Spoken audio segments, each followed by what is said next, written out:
I now invite Bishop Philip North to speak to this item. He may speak for up to 10 minutes. Philip North, Bishop of Blackburn, 008. What a beautiful sight you all are up from here. A year ago, I went to preach at a new church on an estate in Blackpool. I sat at a table with a mother and her 2 children. The mother looked grey and tired and was so riven with anxiety that I later found out that this church service was literally the only time in the week that she left the house. The children were painfully shy. It took ages for them even to make eye contact. The father had stayed at home because he had no time for church or faith. It was a family that just seemed bound up by poverty and fear. Just before Christmas, I went back to that church. The mother now has a full-time job and had just been promoted. The father has come to faith and is doing the Diocese Empower course, which trains lay leaders from urban backgrounds, and that shy little boy was up front, dressed as a donkey, narrating the nativity play and grinning from ear to ear. It was a family unbound by the gospel. And how was that possible? Because of a loving, serving, worshipping Christian community confidently present on that estate. Now, 5 years ago, General Synod voted unanimously that there should be such a Christian community on every significant social housing estate in England, in order that stories like that should be commonplace. So how have we done? Well, there have been many advances. There's plenty of stories of new estates churches planted by all traditions. A number of dioceses, for example, Southwark and Norwich, London, Sutherland Notts, have appointed advisors. £100 million of lowest income communities funding, around 40 million of SDF funding have gone to estates or economically deprived communities. But there have also been significant setbacks. No one in February 2019 could have guessed the massive impact the COVID pandemic would have on every aspect of our common life. At least 10 more estates churches have closed in the past 5 years, mostly with no plan for replanting. There are still at least 850 significant estates that are not served by a Christian community, and so where stories of lives changed are untold. Therefore, this motion is an invitation to Synod to make afresh that commitment to the social housing estates of England. Before you decide whether or not to do so, let me answer the obvious questions: why and how? Why should we do this? Well, first, because of the gospel. To vote for this motion does not mean we're neglecting the countryside or suburban England. Of course we're not. But Jesus brought about a transformative ministry by going to the marginalized places and to the people living with poverty, knowing that when you do that, the rest will catch up.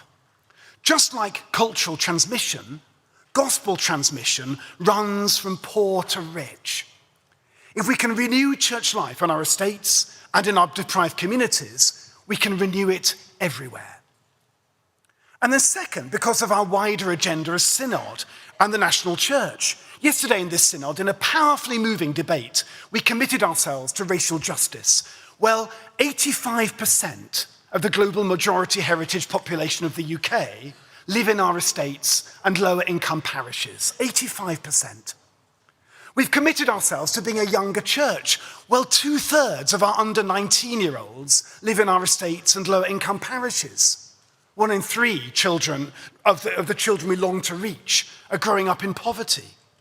If we continue to walk away from our estates, those commitments and many others that we have made are meaningless. But then, perhaps more challengingly, how should we do this? This motion outlines 3 ways. The first is strategy. The power to plant and renew churches on estates does not lie with this Synod. It lies with the Diocese, who are independent charities setting their own direction.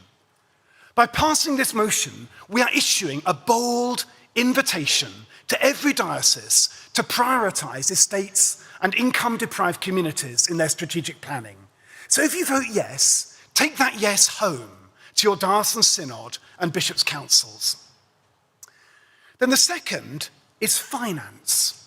We are a wealthy church, but the money is not always in the right places. The real terms freeze in lowest income communities funding has not helped dioceses to deliver on the 2019 motion. The wealth disparities between dioceses are a scandal that we cannot allow to endure.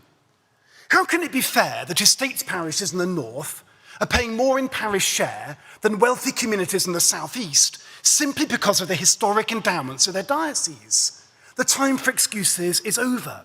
We need a new and just financial settlement across the whole church, which moves the wealth to where it is most needed if the church in our poorest communities is to survive. That is a gospel priority. And then the third how is leadership.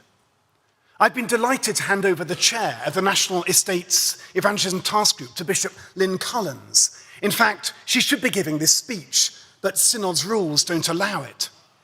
Bishop Lynn has brought fresh energy and vision to the work, and she's done so with heartfelt passion because she is that shockingly rare thing, a bishop from a working class background. Estates churches and the wider church desperately need leaders called from our estates and deprived communities. This motion encourages every diocese and TEI to think about ways of forming lay and ordained leaders from those backgrounds. There's some great examples of this, but we need many more and many more experiments. I'm convinced that there is an underground army of evangelists and prophets out there which a culturally middle-class church is simply missing. This motion also allows Synod to acknowledge and thank a remarkable group of people, which is those lay people and priests who minister on our estates. Over the past 5 years, they faced an extraordinary array of problems. A pandemic which impacted poorer communities disproportionately, a cost of living crisis that has forced millions into destitution and placed enormous burdens on church-led community projects, a growing housing crisis that leaves many residents feeling anxious for the future, a culture of low pay combined with the shameful erosion of the benefit system, forcing millions into destitution. The work of our churches and our nation's most deprived communities, most of it unseen, much of it unmeasurable, has been utterly beautiful.